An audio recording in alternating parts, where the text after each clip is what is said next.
Julio de 1947, Roswell, Nuevo México.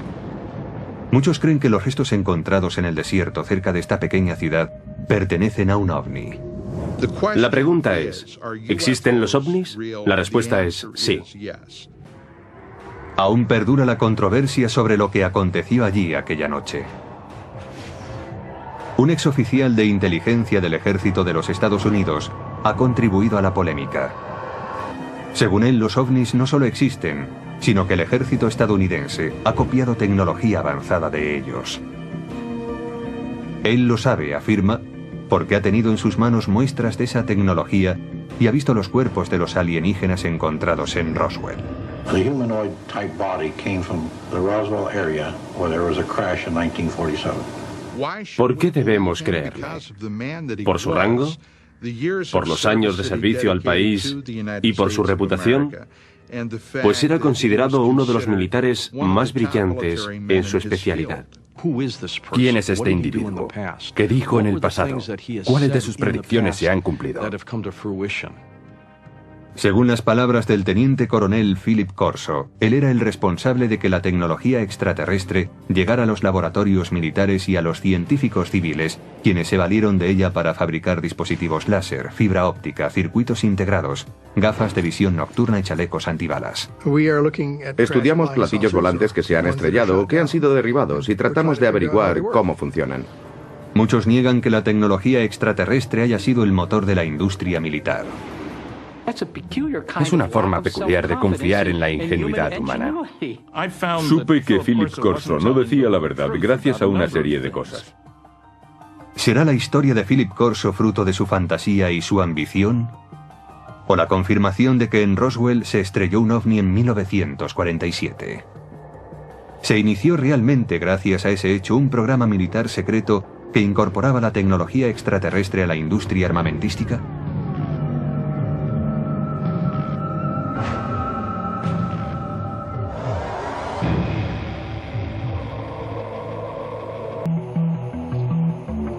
Verano de 1947.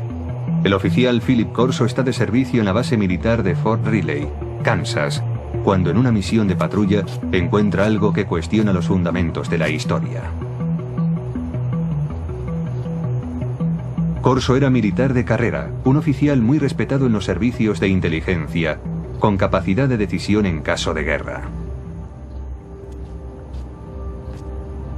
Pero juró que en un edificio abandonado dentro de un cajón de embalaje se guardaba el cuerpo de un ser de otro planeta. Corso publicaría esta y otras revelaciones en un libro llamado El día después de Roswell, que se convertiría en un bestseller tras su publicación en 1997. 5 coroneles acudieron a una sesión de firma de libros y confirmaron que todo lo que mi padre había escrito era correcto. Corso murió en 1998. Pero los datos que reveló en su libro siguen suscitando polémica. A continuación, trataremos de analizar su carrera militar y sus sorprendentes declaraciones acerca de los ovnis.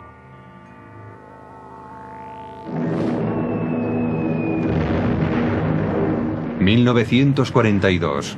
el año siguiente al ataque de Pearl Harbor. Philip Corso, un joven de una pequeña ciudad de Pensilvania, es reclutado por el ejército. Durante la Segunda Guerra Mundial se prepara como oficial de los servicios de inteligencia y después, a la edad de 29 años, trabajará en Roma. Su misión: descubrir y eliminar agentes soviéticos. Cuando el ejército de los Estados Unidos ocupó Roma, lo que quería era que el gobierno de la posguerra fuese un gobierno amigo, no un gobierno comunista. Corso desempeñaba una labor de responsabilidad. Se le consideraba un hombre con futuro. En abril de 1947, Corso vuelve a los Estados Unidos para seguir su preparación en el servicio de inteligencia del ejército en Fort Riley. 3 meses más tarde, en julio de 1947, llega la noche en que, según declara, tiene lugar el hallazgo que tanto le impresionó. Corso tiene 32 años y es el oficial de guardia aquella noche. la seguridad de la base está bajo su responsabilidad. Esa noche, Fort Riley bulle de actividad. Han llegado a la base de Kansas 5 camiones con los restos del misterioso accidente de una aeronave en Roswell, Nuevo México.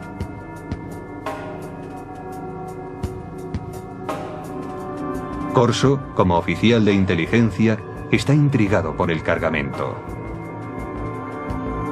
Y hacia las 11 de la noche, entra en el edificio donde se ha dejado la carga. Un policía militar le confiesa que ha mirado en uno de los cajones que formaba parte del cargamento y que no puede describir lo que ha visto. Entonces Corso decide mirar también. Y descubre una especie de ataúdes. Son pequeños, como ataúdes para niños. Intrigado, levanta la tapa de uno de ellos. It looked like a thin body and a humanoid with a sort of a big head on it and eyes, but not too long, and not the shape of it was not as wide, as I say, as our bodies are. Corso dice que aquel fue su primer encuentro con extraterrestres, pero que no sería el último, ni el más significativo. Más tarde, le serían confiados expedientes secretos y objetos de origen extraterrestre. Estos últimos, según él, provocarían una revolución tecnológica. Pero en 1947 acababa de empezar esta historia.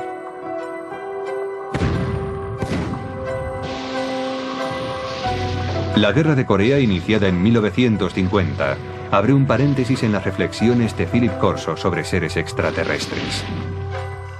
Corso entra a formar parte del personal del general Douglas MacArthur como especialista en artillería para las fuerzas de las Naciones Unidas. Tras el armisticio de 1953 se queda en Asia como oficial de inteligencia. Se ocupará de la repatriación de prisioneros estadounidenses y aliados. Llegué a conocer a Philip Corso porque se encargó de la liberación de prisioneros de guerra en el lejano Oriente, a las órdenes de MacArthur, y más tarde fue oficial de proyectos especiales en el Consejo de Seguridad Nacional, trabajando para Eisenhower en la Casa Blanca. Según su expediente militar, Corso es ascendido al rango de teniente coronel en julio de 1953. Según afirmó, fue asesor personal del presidente Dwight Eisenhower, al que informó de la creciente infiltración del KGB en la CIA.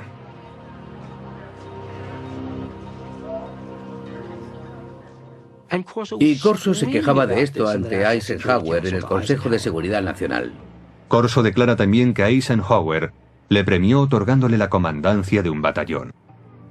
Los archivos militares confirman que fue nombrado comandante de un batallón de artillería en el campo de misiles de Red Canyon.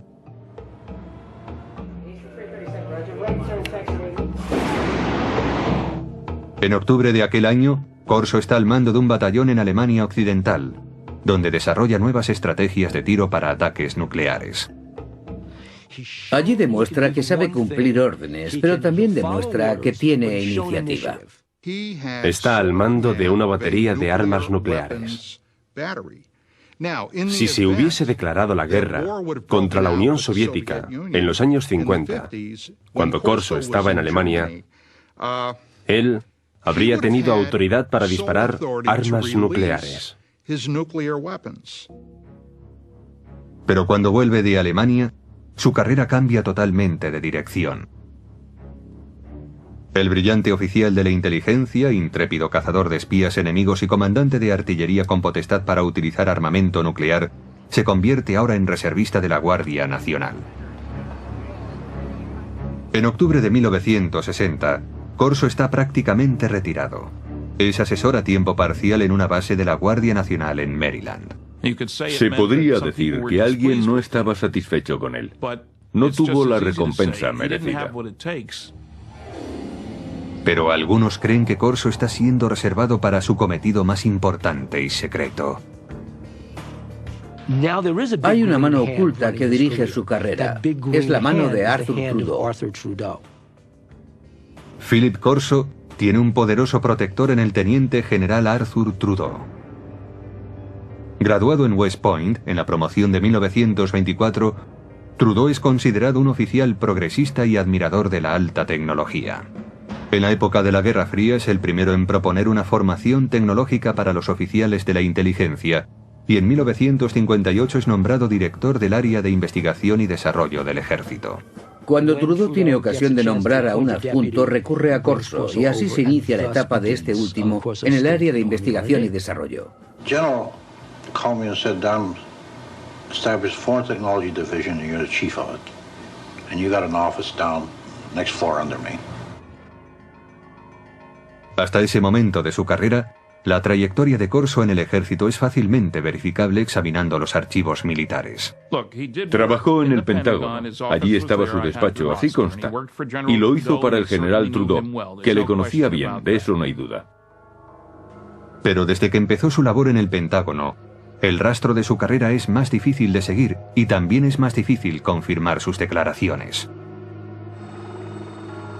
Corso escribió que su trabajo en el Pentágono incluía el análisis de los avances militares extranjeros como el armamento para helicópteros desarrollado por los franceses o el caza de despegue y aterrizaje vertical del ejército británico. Dicha tecnología sería invertida por los estadounidenses. Los militares han desarrollado a lo largo de los años una serie de proyectos dirigidos a copiar dispositivos tecnológicos provenientes del extranjero. Así, una de las tareas de Corso era acceder a esa tecnología extranjera, como la francesa, e invertir su ingeniería. Si se descubría algo bueno, era incluido en los planes tecnológicos propios. Invertir la tecnología enemiga resultó algo habitual en la época de la Guerra Fría. Los soviéticos utilizaron los aviones Sabor capturados de los norteamericanos para invertir su tecnología, y los Estados Unidos utilizaron los MiGs capturados para invertir la ingeniería soviética. La tarea de Corso implicaba estudiar la tecnología extranjera, pero su trabajo cambiaría pronto. Poco después del 20 de julio de 1961, dice Corso, el general Trudeau le llama a su despacho y le adjudica una labor sorprendente: examinar la tecnología de la nave extraterrestre que se estrelló en Roswell, Nuevo México, en 1947.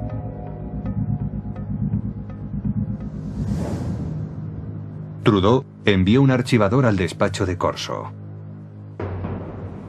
Según este, el archivador guardaba pruebas de diferentes visitas de extraterrestres a la Tierra, así como de su tecnología que afirmaba sería utilizada para desarrollar la nuestra.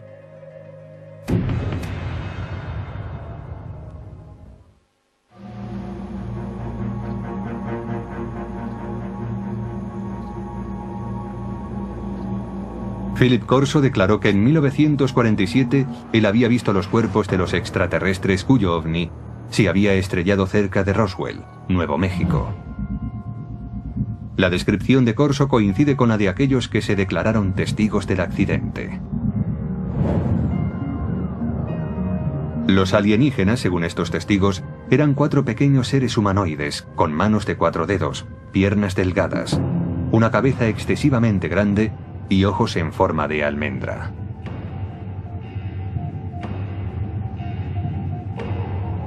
Dichas descripciones aparecen supuestamente en los documentos clasificados por los investigadores del gobierno.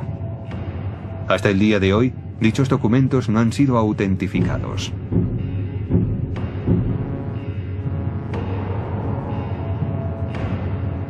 Corso insiste en que él nunca habló con nadie sobre lo que vio en Fort Riley. Pero en el verano de 1961, el entonces teniente coronel de 46 años es destinado a un proyecto del Pentágono que le obligará a recordar esa experiencia. Fue nombrado jefe de investigación y desarrollo del ejército, con oficina en el Pentágono. Una vez más, tenía un puesto de gran responsabilidad. Su meta, que la potencia militar de los Estados Unidos aventajara en decenas de años a la de los demás países.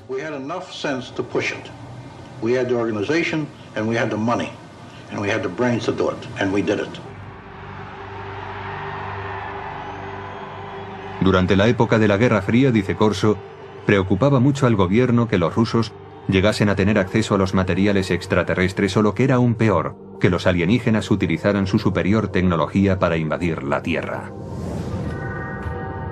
Según Corso, un armario archivador contiene los extraordinarios utensilios hallados en Roswell.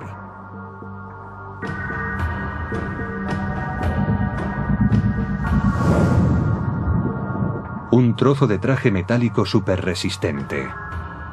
Corso afirma que quizás sirviera para proteger a los alienígenas.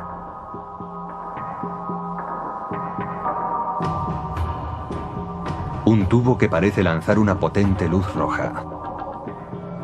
El teniente coronel piensa que podría ser un instrumento quirúrgico o un arma. Una corona para la cabeza que, según los informes militares, podría haberse usado para transmitir pensamientos o para guiar la nave espacial. Circuitos impresos en miniatura, posiblemente un microcircuito prefabricado.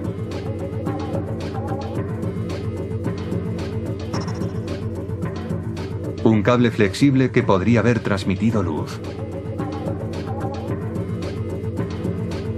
Y una lente para ver en la oscuridad, supuestamente extraída del ojo de un extraterrestre. Para identificar tan extraños objetos, Corso declara haber estudiado con detalle documentos clasificados del gobierno referentes a la tecnología extraterrestre supuestamente encontrados en Roswell. Según dichos informes, algunos de los más destacados científicos del mundo, hombres como Werner von Braun y J. Robert Oppenheimer, accedieron al lugar del accidente en Roswell. Corso dice que el teniente general Trudeau le autorizó a confeccionar la lista de hombres que incluiría en su equipo. You will put on that team anybody that you want. Engineers, scientists, and even I told the Germans. Told them I'll take a couple of Germans too, in addition to the US scientists. Basándose en la cuidadosa lectura de los informes Roswell, Corso declara haber desarrollado su propia teoría sobre cómo podría funcionar la nave extraterrestre. Lo que decía Corso era que la nave no era un platillo volante. No vino volando, sino que lo hizo saltando en el tiempo. Decía que eso era todo lo que sabía, que había una especie de onda alrededor de la nave, que hacía suponer que se trataba no de una nave espacial, sino de una máquina del tiempo. Y la razón es que, para recorrer tan enormes distancias, tenía que abandonar lo que nosotros conocemos en física como un continuum espacio-tiempo, desprenderse de eso y aparecer repentinamente en otro lugar. En las notas personales de Corso hay dibujos que detallan sus conceptos. Corso especula con que la nave extraterrestre fuese manejada mentalmente por un mecanismo encajado en el cráneo del alienígena. Parece que si se gira la corona en torno al cráneo del alienígena, las tomas electromagnéticas se encajarían con determinadas partes de su cerebro. Una vez concluida la investigación, Corso decide que está preparado para ir más allá. Su aplicación. La tecnología extraterrestre que, según él, procede de Roswell, es mostrada a determinadas firmas para su desarrollo. Traten de imaginar qué sucedería si una nave espacial se estrellase contra la Tierra y en ella hubiese un fabuloso dispositivo tecnológico y alguien como Corso entregara ese material a unos laboratorios de investigación diciendo: averiguad cómo funciona esto. El resultado, sostiene Corso, fue el replanteamiento de todos los avances tecnológicos producidos hasta entonces.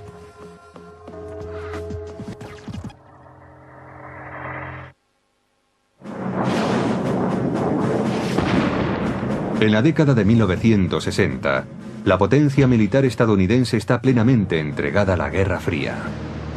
El teniente coronel Philip Corso quiere usar en su apoyo la tecnología extraterrestre. A finales del verano de 1961, empieza a ponerse en contacto con laboratorios de armamento militar para tratar la cuestión. Los laboratorios del ejército también tenían científicos civiles, y aunque tenía que permitirles el acceso al material clasificado, Phil Corso se sentía muy cómodo trabajando con científicos civiles. Además, todas las autorizaciones formales corrían a cargo de los laboratorios. En Estados Unidos existen numerosos laboratorios de alta tecnología donde científicos civiles trabajan en proyectos militares. Los Álamos, sede del proyecto Manhattan, quizás sea el más famoso. Pero en 1961, Fort Belvoir, en Virginia, desarrollaba en secreto un proyecto para conseguir la visión nocturna. Corso declara que este sería el primer laboratorio al que recurriría. Para que aquellos objetos fueran analizados debidamente, no podía llevarlos a un taller de reparación de radio. Debía llevarlos a algún lugar de suficientes garantías. Según Corso, los testigos de Roswell declararon que la nave extraterrestre usaba una tecnología muy avanzada que permitía la visión nocturna. Si alguien entraba en la nave y miraba hacia afuera, veía el exterior tan nítidamente como si fuese de día, aún en plena noche. También hay, según Corso, una lente extraída del ojo de un extraterrestre que tiene la propiedad de aumentar la intensidad de la luz. Nadie sabe relacionar ambas cosas, dice Corso, pero todo el mundo es consciente de su valor potencial. Corso mantiene que a finales del verano de 1961 muestra a los investigadores de Fort Belvoir la lente extraída del ojo del alienígena y, al parecer, otro tipo de tecnología para aumentar la intensidad de la luz, también hallado en la nave. Este es el tipo de tecnología que, aunque parece ser que ya se había empezado a desarrollar durante la Segunda Guerra Mundial, realmente avanzó en progresión geométrica en años posteriores. Ahora bien, ¿puede esto atribuirse a la tecnología hallada en Roswell? Según Corso, sí. Corso dice que no pudo desarrollarse el mecanismo de control mental. Su teoría era que solo podía funcionar con el cerebro de un extraterrestre. Pero este revés no impide el desarrollo de otro dispositivo. Un circuito impreso de sofisticado diseño. We also had a little charred chip. Small thing, maybe 3/8 of an inch square, 2 threads coming out, and a little one in the center with thin wires. These came from Roswell. We didn't know exactly the function of the integrated circuits, but we suspected that these were circuits, electrical circuits. Corso afirma que llevó el objeto a los laboratorios Bell, que habían desarrollado el transistor 14 años antes. Dice que los científicos del laboratorio consiguieron analizar y más tarde reproducir el microchip extraterrestre. ¿Qué pasaría si ocurriese algo así? Sucedería que en un corto espacio de tiempo el mundo se transformaría radicalmente. No hay duda de que a partir del desarrollo de los circuitos integrados a principios de los 60, el mundo se ha transformado. Se han hecho realidad dispositivos electrónicos desde el teléfono celular al ordenador portátil. El microchip de Roswell estaba dañado por el accidente, según dice Corso. Pero tiene en su poder otro objeto de los alienígenas, y este aparentemente funciona a la perfección. Él sabía por los informes que cuando aquel aparato se puso en funcionamiento, causó quemaduras sobre las superficies hacia las que fue enfocado. Los informes militares clasificados, según Corso, especulaban con que el dispositivo hallado en Roswell, aparentemente capaz de abrir agujeros en las paredes, era algún tipo de herramienta de corte, quizás usada en cirugía. En Aeronáutica Hughes, desde finales de los años 50 y hasta principios de los 60, los investigadores trabajaron en lo que serían los primeros de seguimiento y derribo para la aviación militar. Pero los ingenieros tuvieron problemas a la hora de diseñar un dispositivo práctico. Esto fue así, dice Corso, hasta que él les mostró la extraña herramienta de origen alienígena. El proceso se aceleró después de los años 60 y 61, porque se inventaron nuevos métodos de fabricación de dispositivos láser. A medida que avanzaba la ciencia, avanzaba también la ingeniería. Según los informes, el archivador citado por Corso contiene otro tesoro encontrado en Roswell. It was glass tubes. And they emitted different color lights. And those were sent to Bell Laboratories. From that was one of the greatest advancements I think we have today, came out in fiber optics. Muchos investigadores de ovnis mantienen la teoría de que la nave no tenía cables convencionales porque estaba dotada de cables de fibra óptica. Resulta que la transmisión de información mediante la luz era ya una tecnología conocida. Data de la época de uno de los pioneros del teléfono, Alexander Graham Bell, que hizo pruebas con un aparato que él llamó fotófono en 1880.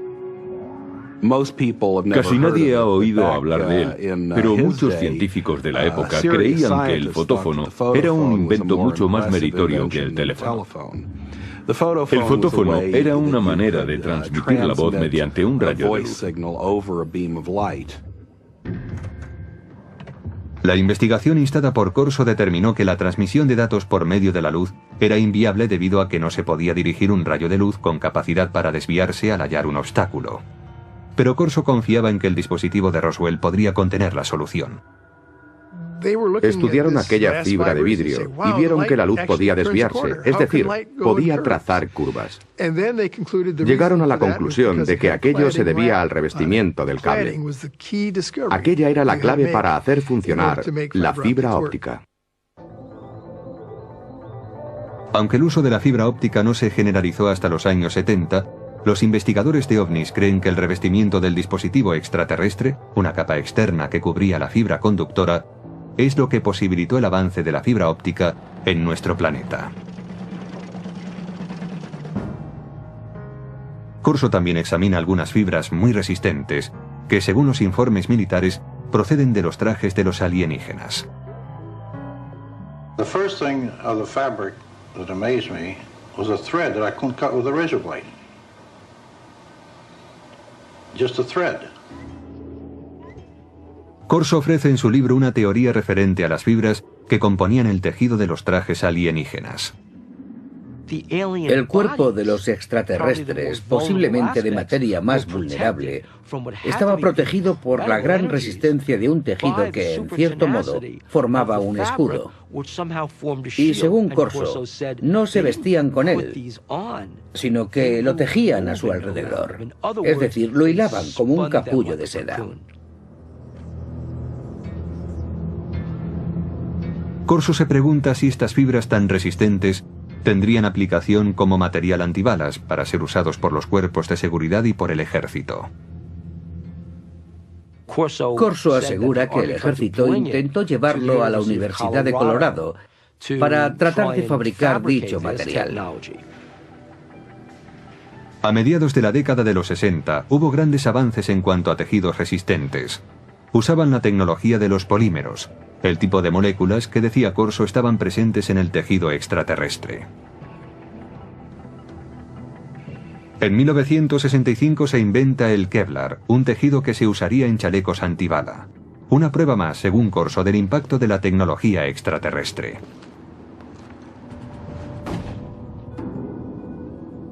Nadie niega que el periodo en que el teniente coronel trabajó en el Pentágono coincide con un periodo de gran desarrollo tecnológico en los Estados Unidos. Los defensores de Corso dicen que la tecnología alienígena tuvo mucho que ver, pero otros ven las cosas de un modo diferente.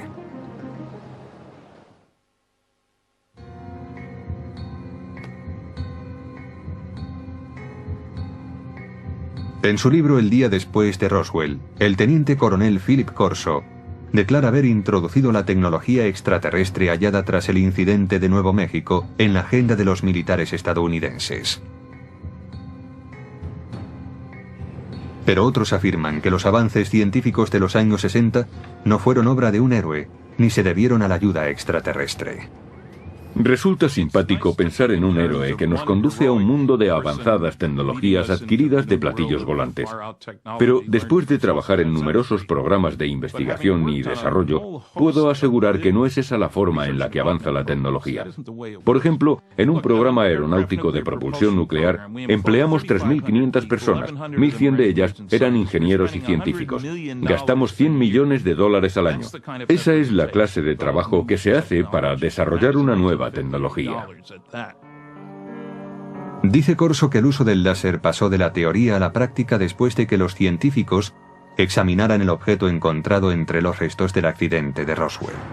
Pero para los historiadores, eso es ciencia ficción. El láser es un buen ejemplo para aclarar que un invento no surge de la noche a la mañana. No se produce porque a un científico le llegue la inspiración, baje a su taller del sótano y 15 minutos después obtenga un rayo láser. En realidad, el estudio del láser empezó en 1951, cuando un físico de la Universidad de Columbia estaba dando un paseo por Washington. Aquel físico era Charles Townes. Me desperté pronto aquella mañana, preocupado por no haber llegado a ninguna conclusión. Después del desayuno salí a dar un paseo por el parque. De pronto pensé, un momento, podemos disponer de toda una colección de moléculas, todas ellas activadas con un exceso de energía. Me puse a hacer números y comprobé que podía hacer que aquello oscilara. Necesitó 2 años y $50.000 de subvenciones gubernamentales antes de presentar un prototipo de láser de microondas, aunque escasamente operativo. El primer dispositivo láser utilizaba microondas, no luz. La versión emisora de luz no estuvo operativa hasta 1960, 9 años después de que el profesor Townes iniciara sus investigaciones. En cuanto a la aportación de los alienígenas... No, los extraterrestres no tuvieron nada que ver con la tecnología del láser y en realidad yo tampoco. No creo que los extraterrestres nos hayan dado ninguna información. Mientras que el desarrollo del láser se produjo con lentitud, los circuitos integrados avanzaron rápidamente. Pero el mayor logro de los científicos vino mucho después de que Corso se jubilase. El verdadero avance tuvo lugar en 1971, cuando un hombre llamado Tim Hoff introdujo un microprocesador en una pieza de silicona, una computadora en un chip. Lo que sucede básicamente en un circuito integrado es que controlamos el flujo de electrones, o en ciertos casos, la ausencia de electrones. Ted Hoff, conocido como el arquitecto del microprocesador, empezó a trabajar con circuitos integrados en 1968. Hoff refuta la declaración de Corso según la cual un chip alienígena hallado tras el accidente de Roswell hizo posible una versión terrestre. En un accidente, se puede suponer que se han producido daños, y estos daños pueden hacer aún más difícil el análisis de un objeto. Incluso cuando se dispone del objeto, se necesita un contexto. Quien haya visto este objeto en aquellos días, sin un contexto en el que enmarcarlo, en otras palabras, sin saber para qué servía, tendría incluso menos posibilidades de entenderlo. Hoff dice además que para reproducir un circuito integrado, como Corso dice que se hizo en 1961, habría sido necesario un microscopio electrónico de exploración, el cual no se inventó hasta 1966. Incluso si se observan hoy en día estos objetos, su resolución es tal que los microscopios ópticos ordinarios no podrían apreciarla. Haría falta algo más sofisticado. No creo que en aquel tiempo nadie hubiese podido imaginar qué cosa era aquella. Philip Corso dice también que el cable de fibra óptica extraterrestre inspiró a los científicos. Pero los científicos no apoyan su afirmación, porque la fibra óptica requirió una confluencia de tecnologías que fueron apareciendo a lo largo de décadas. La idea empezó a ser realmente interesante en 1965, cuando el láser ya estaba disponible. Alguien supuso entonces que se podía dar un uso comercial a la fibra óptica. Y así, poco después, el proyecto fue abordado por un trío de inventores en Corning. Consiguieron por fin fabricar fibra óptica en 1970. La luz de un láser mejoraba la fuerza de la señal. El equipo de investigadores de Corning Glass creó una forma de sílice fundido. Este purísimo material de vidrio era capaz de transportar 65.000 veces más información que el hilo de cobre. La fibra óptica ya era algo interesante desde el punto de vista comercial, 10 años después de que Corso proclamara haber acelerado la tecnología. Ese fue el verdadero logro de Don Deck, Peter Schultz y Bob Maurer. Encontrar esa forma tan innovadora de fabricar vidrio. Corso declaró también que su secreto había inspirado un salto cuántico en la tecnología de la imagen. Pero los expertos afirman que la tecnología para convertir la noche en día también llevaba décadas desarrollándose. El proceso fue evolucionando paulatinamente. Había empezado allá por 1940, cuando se suministraron a los ejércitos aliados, en la Guerra del Pacífico, pantallas de radar con intensificación de imagen. El primer dispositivo de visión nocturna empleaba la formación de imágenes térmicas. Desarrollado por los alemanes durante la Segunda Guerra Mundial, convertía energía calorífica en un espectro visible usando una luz infrarroja y un receptor. Más tarde, a principios de los 60, William Spicer, un investigador del Departamento de Defensa, creó un mecanismo para la intensificación de la imagen. Los científicos de Fort Belvoir se basaron en sus trabajos. La intensificación de imagen no requiere luz adicional. Funciona como un receptor de radio para ondas lumínicas, amplificando la luz existente. Los intensificadores de imagen actuales son lo bastante pequeños para poderse llevar como gafas y son capaces de amplificar la luz, multiplicándola por 35.000. Los científicos argumentan que si Corso tenía realmente un intensificador de imagen extraterrestre, mostrárselo a los investigadores en 1960 habría ayudado poco al progreso de esa tecnología. La ingeniería necesaria progresaba a un ritmo muy lento. Lograr la visión nocturna fue, en gran medida, el resultado de un trabajo de ingeniería realmente brillante. Finalmente, según expertos en tecnología, las fibras superresistentes de Corso no venían de los trajes espaciales de los alienígenas, sino del fruto de años de investigación de una científica llamada Stephanie Kwolek, que trabajaba en la compañía DuPont. Ella consiguió enlazar cadenas de átomos en 1965. En 1971 el Kevlar ya estaba en el mercado. La teoría de que algo como el Kevlar salió de un platillo volante resulta tan chocante para mí como insultante para alguien como Stephanie Kwolek, que invirtió enormes esfuerzos, años de su vida, una enorme dedicación e inteligencia para desvelar los secretos de la naturaleza. Además, algunos escépticos insisten en que el teniente coronel Corso sencillamente no tenía los conocimientos suficientes para promover un programa de ingeniería inversa. Leí algo que había escrito hace años y vi que aquello no era alta tecnología. Yo he trabajado para General Electric, Westinghouse, General Motors, TRV System, McDonnell Douglas y junto a muchos científicos. Yo mismo soy físico y no vi nada en los escritos de Corso que indicara que tenía los conocimientos, el talento, la formación para manejar un material como aquel y llevarlo a la industria. Corso tenía una respuesta para tal objeción. Decía que su equipo de científicos de élite le ayudaba a interpretar los objetos de Roswell. I didn't have the training or the background for something. You know, they got highly technical. But fortunately, the German scientists were there. I knew von Braun, and I knew Hermann Oberth. Oberth was a man that said we've been helped. But we had to keep it quiet to protect our budget, protect our organization. Para los escépticos, caben más dudas acerca de Corso. Según ellos, un teniente coronel no debería asumir funciones como las que Corso se atribuía. Creo que un indicio de su consideración dentro del ejército viene dado por el hecho de que nunca llegó a coronel, a pesar de sus muchos años de servicio. Pero otros apoyan las afirmaciones de Corso. en particular aquellos que dicen conocer el funcionamiento interno del ejército.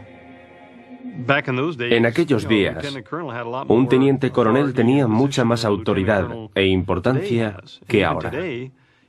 Pero incluso hoy, hay tenientes coroneles que conocen mucho acerca de planes y operaciones importantes.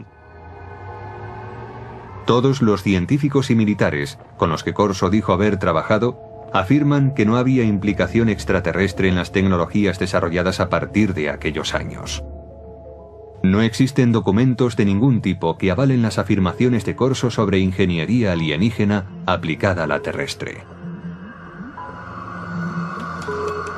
Pero sus partidarios defienden que si no hay rastro de ningún documento, es por una razón.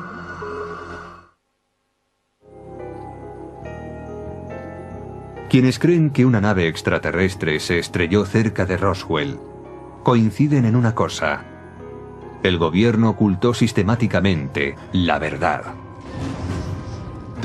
El gobierno de los Estados Unidos y otros gobiernos del mundo han ocultado pruebas para dar este asunto por concluido, pretendiendo así acabar con el misterio. Philip Corso alega que él también debía mantener en secreto su programa de ingeniería inversa.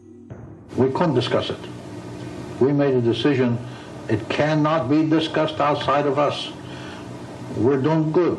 We have the authority, we have the money for our R&D projects. Well, that's fine. Let's keep it that way. Let's not get mixed up in the murky area of whether they exist or not. En cuanto a la contribución de Corso a los avances de la ciencia, los escépticos dicen que la tecnología que él declara haber impulsado por aquella época ya estaba a punto de aparecer. Como prueba, aluden a la famosa corona de control mental, una tecnología extraterrestre que Corso reconoció que no pudo ser desarrollada. Hoy está en camino de convertirse en realidad sin su ayuda.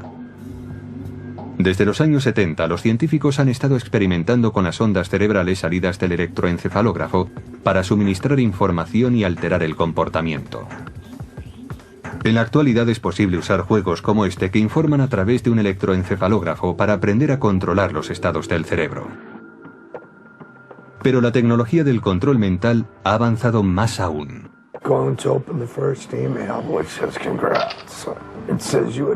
En 2004, la FDA autorizó a los investigadores para experimentar con unos diminutos implantes cerebrales diseñados para que las personas discapacitadas pudiesen controlar un ordenador con su pensamiento.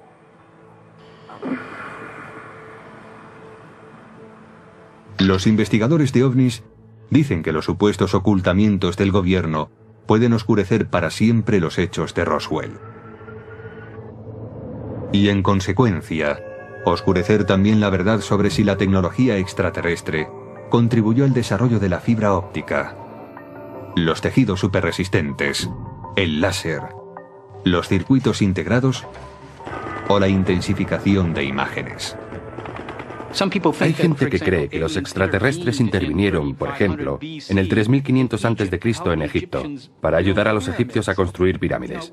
Pero los egipcios del año 3500 a.C. eran muy capaces de poner un gran bloque de piedra encima de otro. Si los egipcios hubiesen desarrollado de repente teléfonos celulares o algo así, entonces yo diría, de acuerdo, aquí hay un invento. Pero no fue eso lo que hicieron. Aunque el teniente coronel Philip Corso pueda ser cuestionado, sus ideas hayan suscitado polémica y sus afirmaciones hayan sido consideradas como propias de la ciencia ficción, su aportación al mito de los ovnis y a las leyendas populares no puede ser ignorado. Los militares, el Pentágono, el gobierno de los Estados Unidos no dan ese tipo de autoridad a un incompetente. Este hombre estaba bien considerado y era muy respetado. At my age, what do I have to lose?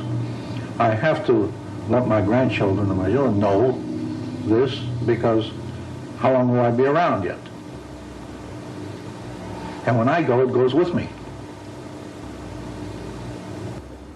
Debió de haber muchos días, muchos, en los que Philip Corso se preguntase, ¿por qué yo? ¿Por qué tengo esta información? Yo creo que eso es algo que le atormentó durante muchos años. Es muy difícil guardar un secreto así para uno mismo. Hasta hoy solo se ha contado el 10% de la historia, dijo mi padre. El resto es información clasificada.